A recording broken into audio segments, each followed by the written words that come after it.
Jesus nos chamou à liberdade, mas os que pagam impostos não são livres. Esta é a Visão Libertária, sua fonte de informações descentralizadas e distribuídas. Esse artigo foi sugerido e escrito por Marco Batalha, revisado por JJ Liber e narrado por Leafar. Na terceira e penúltima parte desta série, vimos que aquele que é subjugado pelas autoridades estatais, aquele que é coagido a pagar impostos, não é livre. Além daquelas passagens já vistas nesta série, há uma outra usada por estatistas para supostamente demonstrar que Jesus apoiava o pagamento de impostos, mas que na verdade demonstra o exato oposto. Essa passagem está em Mateus 17, versículo 24 e 27.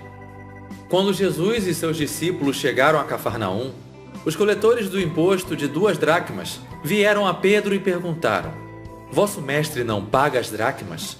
E disse ele: "Sim." E entrando em casa, Jesus se antecipou perguntando: "Qual o problema, Simão? De quem os reis da terra cobram os tributos?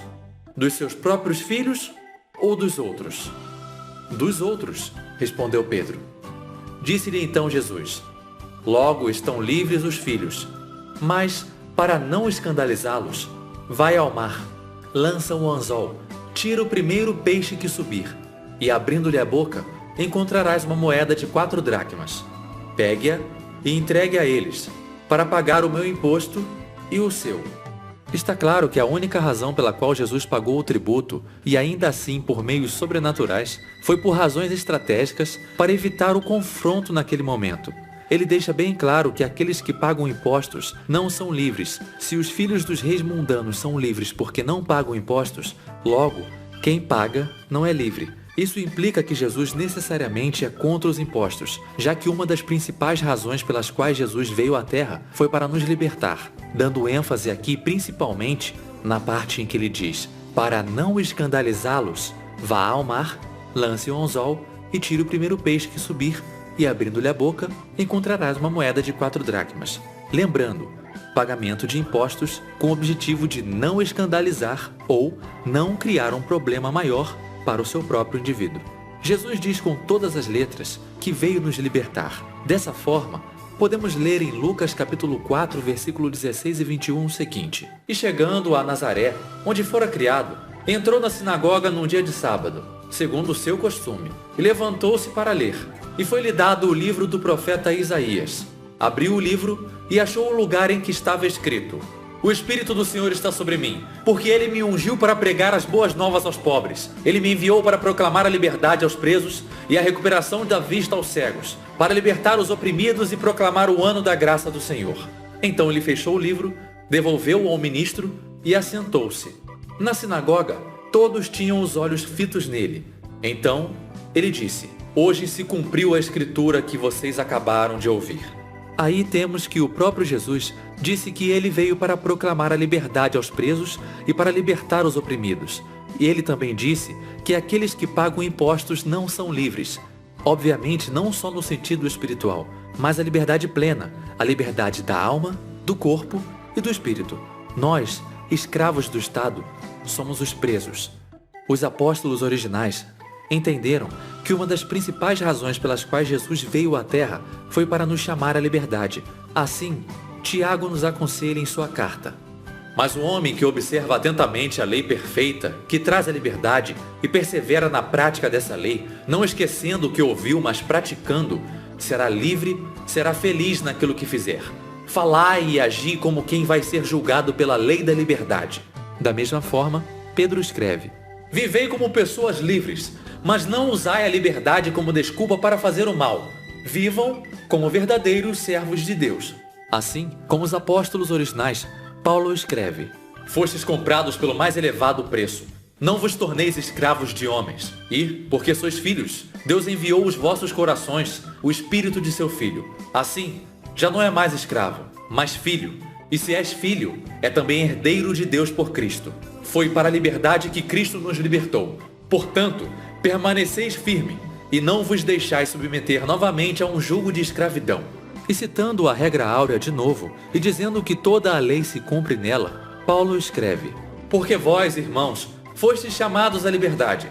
Não useis então da liberdade para dar ocasião à carne, mas servi-vos uns aos outros pelo amor.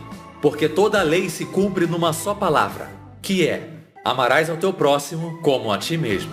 Como exposto nessa série, demonstramos claramente que os governos mundanos estão firmemente sob o controle de Satanás. Ele é o senhor deste sistema de governo estatal, em que sociopatas sedentos por poder dominam nossa existência e se eximem de todos os padrões de decência que seria esperado de um estranho qualquer.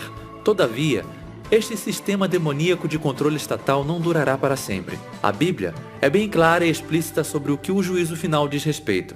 O anticristo virá para fortalecer os governos durante os últimos dias, criando pela primeira vez na história da humanidade um governo mundial, cuja existência será permitida por Deus apenas por um curto período. Esse governo mundial será o cúmulo da essência do que os estados representam. Será o governo mais diabólico que os estatistas criarão, controlando todos os aspectos de nossa existência e eliminando todos aqueles que não se submeterem, com genocídios em escala nunca antes vista. A segunda vinda de Cristo será o exato oposto disso. Ele virá para abolir e aniquilar todas as formas de governos coercitivos deste mundo, incluindo seus respectivos governantes. No Salmo de número 110, no verso 5 e 6, podemos ler: O Senhor está à tua direita. Ele esmagará reis no dia de sua ira. Julgará as nações, amontoando os mortos e executando seus líderes. E em Isaías, capítulo 24, verso 21 e 22 temos: Naquele dia, o Senhor castigará os poderes em cima nos céus e os reis embaixo na terra. Eles serão arrebanhados como prisioneiros em uma masmorra, encarcerados e castigados depois de muitos dias. Em Ezequiel 34, versículo 9 e 10 temos: Ouçam a palavra do Senhor, ó pastores. Assim diz o soberano Senhor: Estou contra os pastores e os considerai responsáveis pelo meu rebanho. Eu lhes tirarei a função de cuidar do rebanho, para que não mais se alimentem a si mesmos. Livrarei o meu rebanho da boca deles, e ele não lhes servirá mais de comida. Obviamente, pastores é uma metáfora para governantes, assim como rebanho é uma metáfora para povo. Considerem ainda a palavra de Deus a Zacarias: Minha ira é dirigida contra os pastores, e punirei os líderes. Assim, há uma impressionante continuidade nas profecias do Velho Testamento de como o julgamento final será. Ele consistirá, ao menos em parte, da punição de todos os governantes terrenos e a abolição de todos os governos coercitivos. É possível que um cristão intelectualmente honesto ainda não aceite que Jesus abominava o Estado? Se ainda houver dúvidas, deixem que Paulo as responda de uma vez por todas. Na primeira epístola aos Coríntios, ele escreve: Todavia falamos sabedoria entre os perfeitos, não porém a sabedoria deste mundo, nem dos príncipes deste mundo, que se aniquilam, mas falamos a sabedoria de Deus, oculta em mistério, a qual Deus ordenou antes dos séculos para a nossa glória, a qual nenhum dos príncipes deste mundo conheceu, porque se a conhecessem, nunca crucificariam o Senhor da glória. E ele ainda diz: Mas cada um por sua vez, Cristo o primeiro, depois, quando ele vier, os que lhe pertencem. Então virá o fim, quando tiver entregado o reino de Deus, o Pai, depois de ter destruído todo domínio, autoridade e poder. Mais claro que isso, impossível. Os governos da terra não são de Deus, são de Satanás, e Jesus virá para destruí-los todos em seu último julgamento. Em Apocalipse 19, no versículo 19 e 21 temos: Eu vi a besta e os reis da terra e os seus exércitos reunidos para fazerem guerra àquele que estava assentado sobre o cavalo e ao seu exército. E a besta foi presa, e com ela o falso profeta, que diante dela fizeram os sinais, com o que enganou os que receberam o sinal da besta e adoraram a sua imagem. Estes dois foram lançados vivos no lago de fogo que arde com enxofre, e os demais foram mortos com a espada que saía da boca do que estava sentado sobre o cavalo, e todas as aves se fartaram das suas carnes. Nessa passagem, os ademais, que a última frase menciona, são os reis da terra e seus exércitos. E assim, aprendemos tanto no Velho quanto no Novo Testamento qual será o destino dos governantes mundanos durante o julgamento de Deus. E tudo isso demonstra de forma irrefutável a oposição de Deus a essa engrenagem satânica chamada Estado. O reino de Deus não se parecerá em nada com estes governos estatais. Ao contrário, será diametricamente oposto a qualquer governo coercitivo que tenha existido na Terra. Podemos dar a Deus nosso amor, e o amor não é algo que pode ser imposto. O amor verdadeiro é sempre voluntário, como escrito em Salmos 110, versículo 3. Teu povo será voluntário no dia do teu poder. O quão diferente é isso dos governos mundanos que temos hoje, não? Todos eles se mantendo graças ao roubo, à extorsão, à violência, a ameaças. E é sempre bom lembrar que desde o princípio, até mesmo na sociedade de Israel, não era da vontade de Deus que houvesse um rei carnal, um rei humano, liderando o povo. Mas os antigos israelitas, no auge de sua gadosidade, pediram um rei.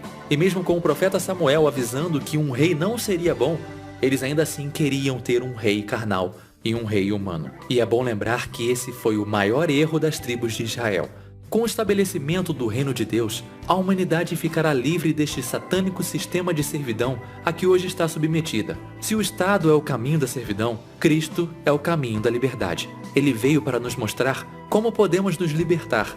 Quando Cristo nos deu a regra áurea, uma outra formulação do princípio libertário da não agressão, ele nos mostrou esse caminho. Neste aumento particularmente difícil em que as potestades do mal destroem todas as nossas liberdades, devemos mais do que nunca nos lembrar do exemplo que Cristo nos deu.